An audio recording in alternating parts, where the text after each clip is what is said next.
하나님을 볼 수 있다면 참 좋을 텐데, 하나님을 볼 수 있다면 더 잘 믿을 텐데, 그런 생각을 우리는 합니다. 백문이 불여일견이라는 말이 있습니다. 귀로 100번 듣는 것보다 눈으로 한 번 보는 것이 더 낫다는 말이죠. 미지의 땅으로 여겼던 이 아프리카라고 하는 이 대륙에 대해서 많이 듣기는 했지만, 청년들과 직접 같이 선교 여행을 가서 그 아프리카 땅을 밟아보고 그곳에서 직접 눈으로 모든 것을 보니까 그동안에 들었던 것보다 아프리카 땅에 대한 이해가 훨씬 더 높아지더라고요. 성경을 늘 읽으면서 또 설교를 들으면서 예루살렘, 요단강, 유대 광야, 갈릴리 호수, 베들레헴 이런 지명에 대해서 많이 설명을 듣기는 했습니다만, 이스라엘에 직접 방문하여 걸어보고 눈으로 보고 만져보니 성경이 더 선명하게 열리고 입체적으로 보이게 되었습니다. 확실히 눈으로 한번 보는 게 정말 효과적입니다. 눈으로 한번 보는 건 진짜 귀로 100번 듣는 것보다 더 낫다는 말이 들을 생각에 동의할 정도로 참으로 옳은 말입니다. 그런 관점에서 볼 때 오늘 본문에 나오는 예수님의 제자 빌립이 하나님을 좀 보여주세요라는 이 간청은 매우 타당하다고 볼 수 있습니다. 이 요청에 대해서 아니 빌립은 저렇게 믿음이 없어서 되겠나, 보기는 뭘 봐, 하나님 어떻게 본단 말이야 라고 그렇게 쉽게 책망할 일은 아니라 할 수 있겠습니다. 빌립은 하나님을 더 알고 싶고 하나님을 분명하게 만나고 싶고 하나님을 확실히 섬기기 위해서는 하나님을 한번 보는 게 정말 효과적이고 하나님을 한번 볼 수만 있다면 좋겠다는 그 바람은 사실 어떤 면에서는 매우 순수하고 매우 바람직한 바람일지도 모르겠습니다. 더욱이 하나님을 볼 수 없고 하나님을 보여줄 수 없는 까닭에 전도의 문이 닫혔다는 그 답답함도 우리에게는 여전히 있습니다. 나는 꼭 못 본다 하더라도 언제든지 하나님을 모르는 사람들에게 하나님을 끄집어내서 보여줄 수만 있다면 전도의 문이 활짝 열릴 것 같은데, 계속 세상 사람들이 하나님 내가 보여주면 믿겠다, 하나님 믿지도 않은 걸 너는 지금 뭐 망상에 빠져 있다 뭐 이러니까 참 하나님을 한번 어떻게든 좀 남들에게, 친구들에게 한번 보여주고 싶은 그런 마음도 어쩌면 우리에게 솔직한 마음일 것입니다. 빌립의 이 간청을 들으시고 예수님은 어떻게 응답하셨을까요? 그리고 그렇게 말씀하신 이유는 무엇일까요? 우리는 오늘 이것을 함께 살펴보려고 합니다. 오늘 이 말씀을 통해서 성령께서 여러분 가운데 조명하시어 깊은 깨달음과 은혜 주시기를 주님의 이름으로 축복합니다. 첫 번째, 인간의 감각은 극히 제한적이라는 거예요. 인간의 감각은 극히 제한적입니다. 특히 우리의 눈은 아주 가까이에 있는 것도 잘 보지 못하지만 멀리 있는 것도 보지 못해요. 조금만 멀어지면 저게 누군가 오고 있는 건 보이는데 누군지 모릅니다. 그것만 보더라도 우리의 시력 자체가 이미 매우 제한적이죠. 세균처럼 미세한 것도 볼 수 없지만 우주처럼 광대한 것도 볼 수 없습니다. 눈부신 태양을 정면으로 바라볼 수도 없지만 빛이 없으면 어둠 속에서 우리는 아무것도 보지 못합니다. 벽 너머에 뭐가 있는지도 볼 수 없지만 사람의 등 뒤에 뭐가 있는지도 우리는 알지 못합니다. 사람의 겉모습은 제한적으로 보지만 속마음은 결코 꿰뚫어 보지 못하는 것이 인간의 눈이에요. 인간은 모든 걸 볼 수 있다고 착각하고 자부하며 살지만 사실은 우리가 보는 것보다 보지 못하는 존재, 우리가 보고 살아가는 것보다 보지 못한 세상이 훨씬 더 많다는 것을 우리는 인정해야 합니다.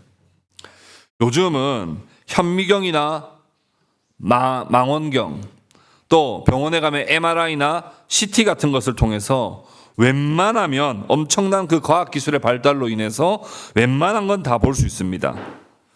그러나 여전히 인간이 감각할 수 있는 영역은 매우 좁고 제한적이고, 앞으로도 과학기술이 많이 발전된다 할지라도 인간의 그 감각의 한계성은 여전할 것입니다. 우리가 보고 감각하는 것, 우리가 보고 경험하는 것이 존재의 전부인가 한다면 우리는 존재하는 것의 극히 일부분만을 볼 뿐이고, 존재하는 그 수많은 것 중에 매우 극히 작은 것만을 우리는 느끼고 체험할 뿐입니다. 그런 인간의 한계성을 외면한 채 보는 것만 존재한다고 주장하거나 인간의 오감을 훨씬 벗어난 어떤 존재, 즉 하나님과 같은 신적 존재에 대해서도 내 눈으로 보지 않으면, 내 손으로 만져보지 않으면 나는 믿지 않겠노라고 주장하는 것은 인간의 한계를 애써 외면하려는 어리석고 미련한 자들의 생각이라 할 수 있겠습니다. 이런 인간의 한계를 너무 잘 아셨던 하나님께서는 인간에게 자기를 나타내어 알리실 때 우리의 연약함을 많이 배려하셔서 우리의 오감으로 감각할 수 있는 감각의 한계를 많이 배려하셔서 우리가 보고 들으며 만질 수 있는 형식으로 우리가 감각할 수 있도록 하나님은 간혹 우리에게 알려오셨습니다. 가장 대표적인 예로 천지 만물을 창조하신 것을 한번 보십시오. 천지 만물을 창조하신 것을 보며 하나님의 능력과 지혜를 드러내셨어요. 자연 만물을 보고도 하나님의 능력을 알 수 있도록 하셨다는 거예요. 로마서 1장 20절 말씀 우리 같이 한번 읽어볼까요? 로마서 1장 20절입니다. 우리 같이 읽겠습니다. 시작.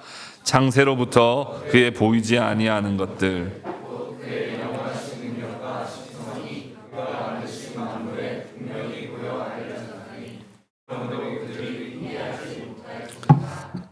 아멘.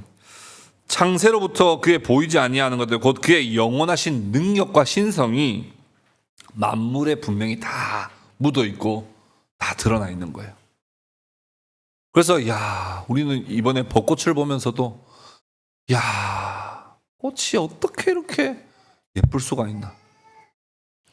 하나님의 능력은, 진짜 하나님의 그 창의력은 뭐 인간의 창의력과는 비교할 수 없는 놀라운 능력과 지혜가 우주 만물 속에 묻어 있다는 것을 우리는 인정할 수밖에 없고, 하나님은 없다고 핑계할 수 없도록 하나님이 이 우주 만물을 만드셨어요. 물론 이건 어떤 면에서는 더 간접적입니다. 하나님은 좀 더 우리의 연약함을 배려하여 직접적으로 많이 자신을 알려주셨는데요. 모세에게는 불 붙는 떨기나무의 모습으로 하나님은 모세에게 나타나셨고, 이스라엘 백성들을 광야에서 인도하실 때는 불기둥과 구름 기둥이라고 하는 모습으로 하나님은 존재하실 뿐만 아니라 자기 백성을 향하여 놀랍게 은혜를 베풀고 계심을 나타내 보이셨습니다. 때로는 사람 같은 모습으로, 때로는 음성으로, 때로는 선지자들이 전하는 말씀으로, 또 때로는 기적으로 사람들에게 하나님 자신의 존재를 나타내시기를 원하셨습니다. 그러나 이런 방식으로 하나님께서 자기를 알리셨지만, 이렇게 알리셨을 때 하나님은 어떤 마음을 가지실 수밖에 없느냐 하면, 그 어떤 모습으로 나타나도 하나님을 제한적으로 보여줄 수밖에 없는 거예요. 왜냐하면 인간이 연약하기 때문에 그래요. 인간이 감각하는 것이 무한한 능력이 있었다면 하나님을 무한하게 감각했을 겁니다. 그러나 인간이 매우 유한한 감각 기능을 가지고 있기 때문에 무한하신 하나님을 어떤 방식으로 표현해도 인간은 하나님을 제한적으로 이해할 수밖에 없고 심지어는 하나님을 오해하기에 이릅니다. 아, 하나님 이런 분이셔. 아, 하나님 이런 분이셔. 라고 생각할 수밖에 없는 것이죠. 사람도 자기 속마음을 다 보여주지 못하고 그냥 괜찮아 라는 한마디만 하면 어떤 사람도 어떻게 해요? 아, 괜찮구나 라고만 그냥 받아들여죠. 저 사람이 어떤 마음과 어떤 여정을 걷고 있다가 그럼에도 지금 괜찮아 라고 하는지를 사람은 잘 알지 못해요. 우리 시진 자매가 지금 이제 입덧을 많이 하고 있어서 고생 많이 하고 있는데요. 기도 많이 해주시기 바랍니다. 병원에서 지금 근무를 하고 있는데 음식 냄새만 맡아도 입덧이 많이 된대요. 그래서 제가 병원에서 조금 저 입덧이 좀 심해서요 하고 좀 이야기하고 있죠. 그랬더니 저 병원에다가 전혀 내색 안 하고 아무런 내색 안 하고 한대. 그럼 이제 같이 일하는 사람도 어떻게 생각하겠어요? 괜찮은가 보다. 인간의 감각은 늘 그렇게 제한적이에요. 그냥 괜찮은가 보다라고 생각해버리는 게 인간이죠. 하나님이 어떤 모습으로 나타나시더라도 인간의 감각은 매우 극히 제한적이라 하나님을 다 이해할 수도 없을 뿐만 아니라 오해합니다. 반드시 오해합니다. 하나님은 출애굽을 시켜주실 때 홍해를 마른 땅이 되게 하셨어요. 그렇게 마른 땅으로 건너왔습니다. 그리고 이스라엘 백성들을 광야로 인도하시다가 시내산에 모세가 율법을 받으러 갔는데 이스라엘 백성들이 우리를 애굽 땅에서 인도하여 낸 하나님을 만들자 그래가지고 기껏해서 만든 게 뭐예요? 그 기껏해서 만든다는 게 금송아지예요. 인간은 하나님을 묘사해낼 수가 없어요. 기껏 해봐야 배웠다는 게 이 금송아지를 만들었다는 건 보통 신학자들이 어떻게 생각하냐면 애굽의 풍습을 그대로 가지고 왔다고 봅니다. 애굽에 10가지 재앙이 있었죠. 피, 개, 이, 파리, 이렇게 송아지 다 있었죠. 메뚜기 이런 거 다 신으로 섬기고 있었기 때문에 10가지 재앙으로 다 치신 거 아닙니까?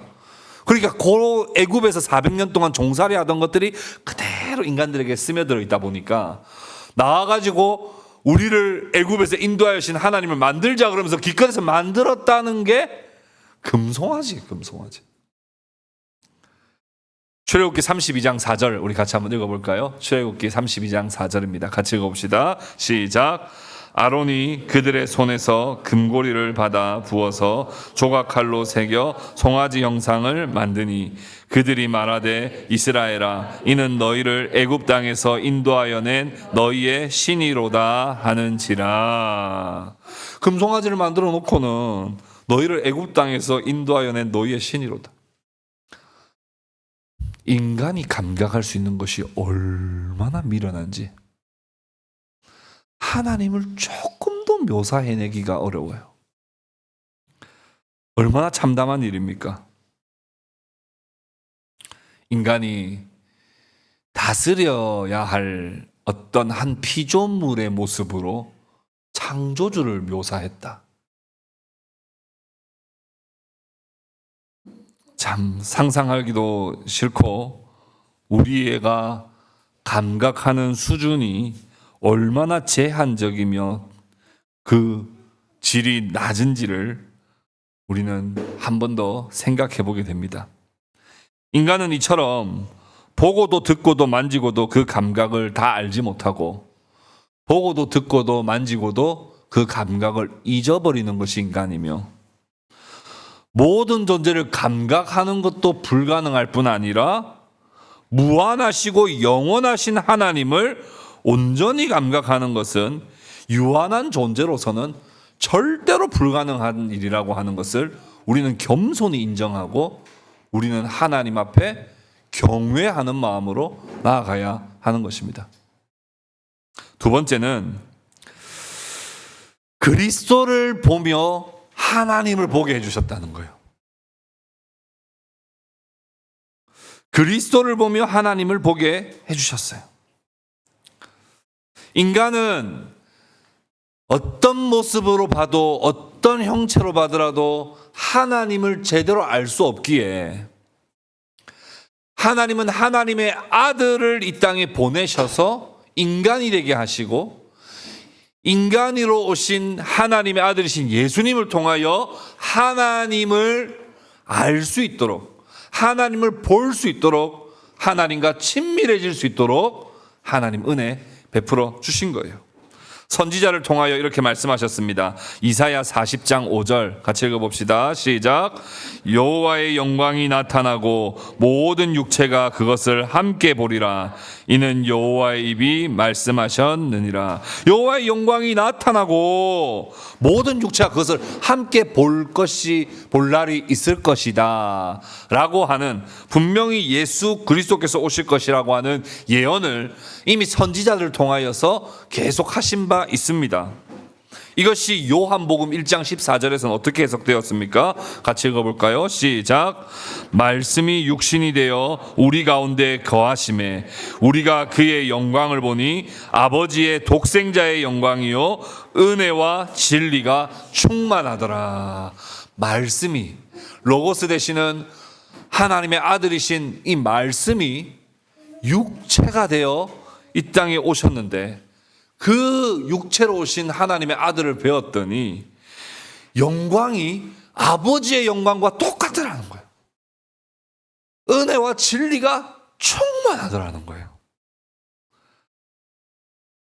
그래서 예수님께서 내가 곧 길이요 진리요 생명이니, 너희들이 잃어버렸던 길, 너희들이 잃어버렸던 진리, 너희가 잃어버렸던 그 생명을 하나님의 독생자의 영광, 그 하나님의 영광을 그대로 가지고 있는 내가 너희들에게 다시 회복시켜주는 길이고 회복시켜주는 진리고 회복시켜주는 생명이라고 말씀을 하신 겁니다.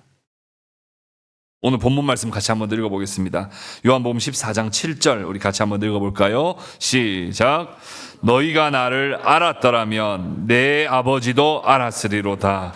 이제부터는 너희가 그를 알았고 또 보았느니라. 예수님께서 이렇게 말씀하시는 거예요. 너희가 나를 알았으면 아버지를 안 거야. 너희가 나를 보았다면 아버지를 본 거야. 너희가 나와 친하다면 아버지와도 친한 거야 라고 말씀을 하시는 거예요. 나를 알면 이미 아버지를 안다. 나를 보면 아버지를 이미 보았다. 이렇게 말씀을 하실 때 빌립은 저게 무슨 말인지 짐작이 되지 않았어요. 예수님은 본 적이 있는데 아버지는 본 적이 없거든요. 근데 나를 보면 아버지를 본 거다. 무슨 말이지? 닮았단 말인가? 무슨 말이지? 아버지 본 적 없는데 아버지를 봤다는 게 무슨 말이야? 그래서 14장 8절에 이렇게 질문한 것이죠. 같이 읽어봅시다. 시작. 빌립이 이르되 주여 아버지를 우리에게 보여주옵소서. 그리하면 족하겠나이다. 본 적이 없는데 봤다고 계속 하시니까 안 되겠다. 이거 말 좀 오해가 생기기 전에 다시 한 번 더 명확하게 말씀드려야겠다. 저희 아버지 본 적이 없어요. 아버지 좀 보여주세요. 그러면 진짜 제가 만족할 것 같아요 라고 빌립이 그렇게 예수님께 요청을 했습니다. 그때 주님이 어떻게 반문하셨습니까? 9절 말씀 같이 읽어보겠습니다. 9절 같이 읽읍시다. 시작. 예수께서 이르시되 빌립아 내가 이렇게 오래 너희와 함께 있으되 내가 나를 알지 못하느냐? 나를 본 자는 아버지를 보았거늘 어찌하여 아버지를 보이라 하느냐? 예수님은 빌립을 향하여서 너가 나와 이토록 오래 함께 했는데 내가 누군지 아직도 너 모르는 거야? 나와 3년 반 동안 동거동락하며 내가 너희들에게 하나님 나라 복음에 대해서 가르치고 내가 하나님의 능력을 나타냈는데 너희는 나를 아직도 누군지 못 알아보고 계속 아버지를 보이라고 하는 거야? 나와 아버지는 어떻다는 거예요? 동등하다. 나와 아버지는 동등하다. 이렇게 예수님이 한 번도 명백하게 말씀해 주신 적이 있죠. 요한복음 10장 30절이에요. 요한복음 10장 30절에 이렇게 말씀했습니다. 나와 아버지는 하나이니라. 이렇게 이미 몇 번이나 거듭 강조하여 말씀해 주셨는데도 빌립은 무슨 말인지 이해를 못해요. 왜 그랬을까요? 왜 그랬을까요? 빌립은 하나님을 본다는 것에 대한 깊은 오해가 있었어요. 하나님을 본다는 것에 대한 깊은 오해가 있었습니다. 왜냐하면 하나님을 직접 봤다고 하는 선지자의 말씀들을 빌립이 많이 알고 있었거든요. 대표적인 예가 뭐냐면 이사야입니다. 이사야 6장에 보면 이사야가 하나님의 영광을 보고 거룩하다 만군의 여호와 하며 하나님의 이름을 찬송했던 그 하나님의 영광스러움을 보았던 것을 빌립은 분명 생각했을 겁니다. 그러니 그런 걸 못 봤는데 계속 봤다 하시니까 난 그런 거 본 적, 이사야가 본 것처럼 나도 그런 거 보고 싶은데 천사가 날개가 6개가 있는데 하나는 어떻게 합니까? 하나는 자기 얼굴을 가리고, 둘은 얼굴을 가리고, 둘은 자기 발을 가리고, 둘은 날고 있는. 그래서 거룩하다 만군의 여호와 하나님을 찬양하는 그 영광스러움을 보고 싶은데 계속 봤대. 못 봤는데 봤다고 하니까 계속 보여달라고 할 수밖에 없는 것이죠. 그러니까 빌립이 하나님을 본다는 것은 무엇을 말하는 겁니까? 뭔가 큰 거 한 방, 어떤 그 형체 같은 걸 보고 싶다 이 말이죠. 형체가 큰 거 한 방을 보고 싶다는, 큰 거 한 방. 근데 여러분, 우리가 첫 번째 대지를 통해서 여러분 이미 알고 계시겠습니다만은 그거 큰 거 한 방 본다고 해서 우리 하나님을 제대로 안다 모른다? 모릅니다. 뭐 여기 실제로 여기 하나님이 뭐 영광이 나타났는데 천사가 이렇게 하나 머리 가리고 하나 발 가리고 하나 이렇게 하고 있으면 여러분 하나님 뭐 어떤 하나님인데요? 봤지만 하나님하고 무슨 관계냐고요. 그러니까 빌립은 보고 싶은 거예요. 내 눈이라고 하는 감각을 통하여 보고 싶은 거예요. 그런데 예수님은 뭐라고 말씀하시는 거예요? 봤잖아. 나를 본다는 것은 계속 예수님하고 이 빌립하고 본다는 단어를 다른 단어를 사용합니다. 우리나라는 보여주옵소서라고 이야기했죠. 빌립이. 근데 예수님은 나를 봤다면 이미 아버지를 보았느니라 이렇게 이야기했죠. 근데 이 단어가 헬라 단어가 다릅니다. 빌립은 계속 보여주옵소서, 이거는 뭐냐면 전시하다, 실제로 보이다라는 뜻이에요. 그러니까 보이는 거 싱이죠, 싱. 그냥 보고 싶다는 거예요. 근데 예수님이 나를 본 자는 이미 하나님을 보았느니라라고 할 때 이 보다는 단어는 뭐냐면 깨닫다는 거예요. 깨닫다와 관계하다 라고 하는 것에 보다는 단어를 계속 씁니다. 그러니까 빌립이 계속 착각하고 있구나, 빌립은 계속 보고 싶구나. 근데 예수님은 아시죠? 어떤 모습으로든 보여줘도 빌립은 하나님을 다 알 수 없어요. 불떨기 나무 나오면 하나님 불 같은 분이구나. 하나님을 본다고 해봐야 인간의 경험과 지식으로 하나님을 제한적으로 알 뿐 아니라 오해하기 때문에 하나님을 보는 게 아니라, 눈으로 보는 게 아니라 하나님을 알고 깨닫고 관계하는 그런 보험에 대해서 예수님은 말씀을 하신 거죠. 아니나 다를까 이사야도 우와 하나님이다, 나 하나님 봤어, 너희 하나님을 정말 만났다, 하나님 봤다, 나는 하나님 봤다 이렇게 하고 다녔을까요? 아닙니다. 그 이사야를 잘못 오해한 거예요. 이사야는 하나님의 영광을 보자마자 이사야에게 나타났던 증상이 있습니다. 어떤 증상이 나타났을까요? 6장 5절 봅시다. 이사야 6장 5절. 우리 같이 한번 읽어볼까요? 시작. 그때에 내가 말하되 화로다 나여 망하게 되었도다. 나는 입술이 부정한 사람이요 나는 입술이 부정한 백성 중에 거주하면서 만군의 여호와이신 왕을 배웠음이로다 하였더라. 화로다. 우리말로는 뭐예요? 큰일 났다. 망했다. 끝났다. 왜요? 나는 부정한 사람, 입술이 부정한 사람인데 하나님을 배웠다는 것 자체는 하나님 봤다. 하나님 본 적 있어? 난 본 적 있어. 하나님 본 적 있어? 본 적 있어. 이런 봄이 아니라 하나님의 그 공의로우심과 정의로우심 앞에 압도돼요.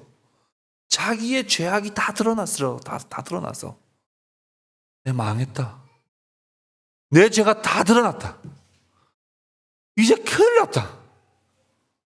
그러면 엎드려서 하나님 앞에 회개하는 모습으로 이사야는 나타났죠. 그러면 이사야는 단지 sing 하는 그것에 하나님을 본 것에 포커스가 있는 게 아니라 정의로우시며 공의로우신 하나님을 깨닫게 되었고 그 하나님 앞에서 자기가 얼마나 죄인지를 깨닫게 되었고 그래서 하나님 앞에 회개하여 자복하는 모습으로 하나님과 관계했죠.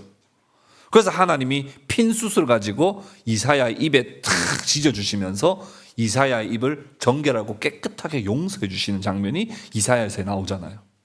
이게 하나님을 보는 거예요. 하나님을 내가 어떤 장면으로 보는 게 아니라 하나님을 내가 어떤 그림으로 어떤 형체로 보는 것이 아니라 하나님을 보는 것은 하나님을 깨닫고 하나님을 알고 하나님으로 하여금 내가 온전히 관계 속에서 내가 하나님의 용서함을 받는 것. 이게 바로 하나님을 보는 거라는 거예요. 여러분 근데 예수님을 볼 때는 그런 일이 안 일어났습니까? 예수님을 만났을 때 제자들은 그런 모습이 안 일어났습니까? 아니에요. 예수님을 봤을 때도 여러분 예수님 봤을 때 사람들은 다 어떻게 생각했겠어요? 그냥 저 나사렛의 한 청년이 지나가네 이렇게 봤겠죠. 근데 예수님 자기가 스스로 뭐라고 말씀하세요? 나는 하나님의 아들이다 이러니까 미쳤나 저 사람이. 저 누가 봐도 요셉 닮아가지고 요셉 아들이고 누가 봐도 저 마리아 닮아서 마리아 아들이고 저 집에서 어릴 때부터 응애응애 하는 거 내가 다 봤는데 자기가 하나님이라 하니까 무슨 말이야. 그런데 그게 아니었어요. 예수님을 어릴 때부터 봤죠. 근데 예수님을 진짜 봄이 일어났죠. 언제 일어났어요? 누가복음 5장 한번 볼까요? 누가복음 5장에 보면 갈릴리 호수에서 어부로 살았던 베드로에게 목수였던 예수님이 이렇게 말씀하셨죠. 깊은 데로 가서 그물을 던져라. 그렇게 그물을 던졌더니 고기를 잡은 것이 심이 많아 그물이 찢어져 버리는 거야. 그러자 이 베드로가 어떻게 했습니까? 누가복음 5장 8절 같이 한번 읽어보겠습니다. 같이 읽겠습니다. 시작. 시몬 베드로가 이를 보고 예수의 무릎 아래에 엎드려 이르되 주여 나를 떠나소서 나는 죄인이로소이다 하니. 이게 하나님 보는 거예요. 아니 뭐 죄를 말해준 거예요? 아니잖아. 너 이런 죄 지었지. 너 이런 죄 지었지. 그런 말 안 했어요. 깊은 데로 가서 그물을 던져라 하실 뿐이었어요. 그리고 그물을 던졌을 뿐이었어요. 근데 그물이 찢어져 버려요. 그때 베드로는 하나님의 영광을 본 거예요. 그러니까 했던 고백, 대박입니다. 그 포인트 어떻게 아셨습니까? 저도 평생 공부했는데도 몰랐는데 대단하세요. 이렇게 하지 않았죠. 나는 죄인이로소이다. 엎드렸단 말이에요. 예수님을 눈으로 볼 때 그냥 시골뜨기 청년에 불과했습니다. 그렇지만 그 예수님의 말씀을 들을 때, 그 예수님의 말씀을 들을 때 예수님을 실제로 보험이 일어나는 거예요.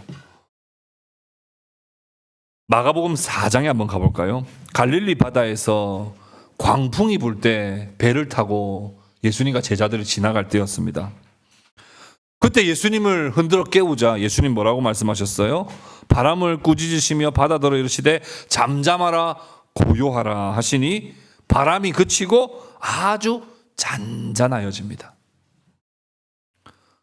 그때 마가복음 4장 41절에 그들이 심히 두려워하여 서로 말하되 그가 누구이기에 바람과 바다도 순종하는가? 그 예수님을 보며 두려움이 생긴 거예요. 이게 하나님의 위엄과 영광을 본 거죠. 그걸 보고도 빌립은 이사야의 그 모습을 생각하고 있는 거예요. 계속 그런 뭔가 천사들이 날아다니고 거룩하다 그런 모습을 보는 게 하나님을 보는 것이라고 생각하니 계속 보여주세요. 보면 제가 믿을게요. 하지만 사실 우리는 그걸 봐도 뭘 믿어야 할지, 뭐 어떻게 살아야 할지 우리의 삶에 전혀 변화되는 것은 없습니다. 실제로 하나님을 보는 것은 예수 그리스도를 통한 그 구원의 사역과 말씀을 통해 우리는 하나님을 보는 것이죠. 심지어 귀신도 하나님의 아들 예수를 다 알아봤죠. 마가복음 5장 7절 8절 봅시다. 한번 같이 읽어볼까요? 같이 읽어봅시다. 시작. 큰 소리로 부르짖어 이르되 지극히 높으신 하나님의 아들 예수여, 나와 당신이 무슨 상관이 있나이까? 원하건대 하나님 앞에 맹세하고 나를 괴롭히지 마옵소서 하니, 이는 예수께서 이미 그에게 이르시기를 더러운 귀신아 그 사람에게서 나오라 하셨습니다. 더러운 귀신아 그 사람에게서 나오라 라고 예수님 말씀하시자 귀신이 바라 그랬죠. 지극히 높으신 하나님의 아들 예수여, 저한테 왜 이러십니까? 이러는 거예요. 귀신도 예수님을 보고 그 능력 앞에 지극히 높으신 하나님의 아들이심을 바로 알아봤죠. 빌립이 바라던 그 큰 거 한 방, 형체로 보고 싶은 그 간절함 이해합니다. 저도 한 번은 봤으면 좋겠습니다. 그러나 빌립이 보여달라고 했던 그것은 하나님을 제대로 보는 것이 아니에요. 하나님이 어떤 모습으로 나타나시더라도 우리의 오감과 감각이 매우 제한적이라 하나님을 오해할 가능성이 훨씬 더 높습니다. 그래서 하나님은 아들 예수님을 이 땅에 보내셔서 놀라운 구원의 사역을 이루셨고, 그 구원의 사역을 보고 하나님이 어떤 분이신지를 우리는 제대로 보게 되는 것이고, 하나님이 우리에게 주셨던 이 66권의 말씀을 통하여 하나님을 더 보게 되는 거예요. 이 말씀을 안 보고 내 눈으로 보겠다, 내가 어떤 신령한 체험으로 하나님을 만나겠다? 아닙니다. 반드시 하나님을 오해합니다. 반드시 하나님을 오해합니다. 왜냐하면 우리의 감각이 너무 제한적이거든요. 아까 시인자매 얼굴 빨개져가지고 또 말 안 하려고 했는데 아기한테 안 좋으니까 말 안 해야 되겠네. 괜찮다니까 괜찮은 줄 알잖아요. 다 괜찮다 하면 다 괜찮은 줄 안다고. 인간은 다 그래요. 어쩔 수 없어요. 괜찮다잖아. 안 괜찮겠지. 나도 우리 아내가 입덧하는 거 진짜 했는데 진짜 힘들어 보이더라고. 안 괜찮겠지. 괜찮다는데? 얼굴 봐, 표정 봐. 하나도 문제 없어 보이잖아. 괜찮잖아. 그렇네. 일 더 시키자. 인간은 다 그래요. 근데 하나님을 계속 보겠다고요?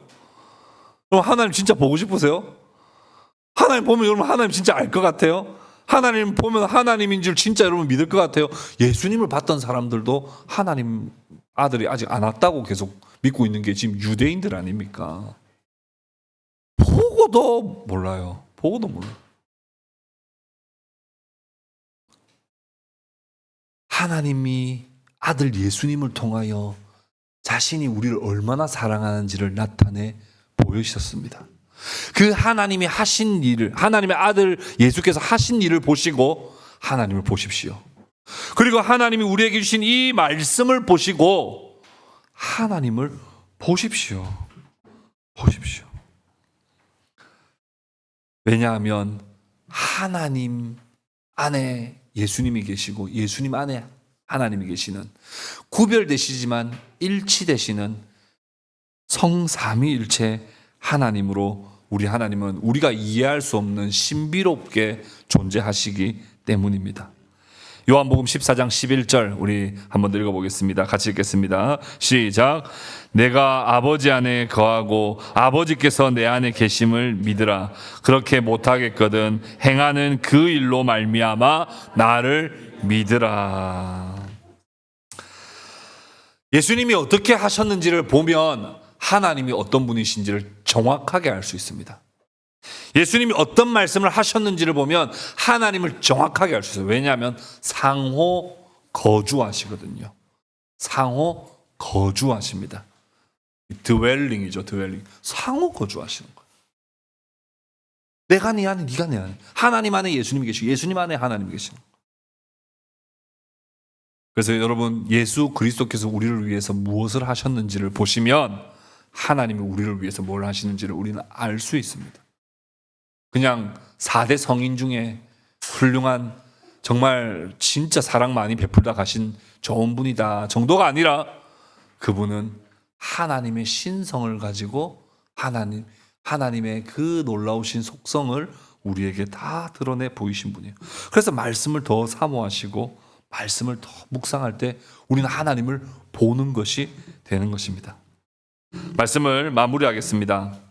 마지막으로 말씀을 적용하겠습니다. 성찬을 통해 나는 하나님을 봅니다. 우리는 아직도 하나님을 보지 못한 자로 살아갈 때가 많습니다. 하나님을 한 번만 보면 좋겠다는 소원을 우리는 가질 때가 있습니다.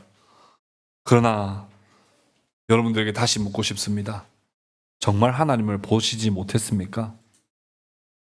정말 하나님을 본 적이 없습니까?